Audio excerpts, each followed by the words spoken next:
Penzi la miaka 6 kati ya wapenzi wawili limefikia tamati baada ya matokeo ya vipimo vya afya kuonyesha kuwa wote ni wabebaji wa sifa ya ugonjwa wa selimundu yaani genotype AS, jambo lililolazimu kusitisha mipango yao ya ndoa. Inadaiwa kuwa wawili hao walikuwa wamefikia hatua za mwisho za maandalizi ya harusi walipofanya vipimo vya afya kama sehemu ya taratibu za kuelekea kufunga ndoa. Matokeo yalibaini kuwa wote wana genotype AS.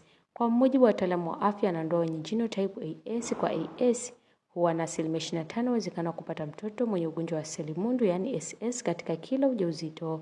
Kutokana na hofu ya hatari hiyo kwa watoto wao wa baadaye, wapenzi hao walifikia uamuzi mgumu wa kuvunja uchumba wao licha ya kudumu kwenye uhusiano kwa miaka 6.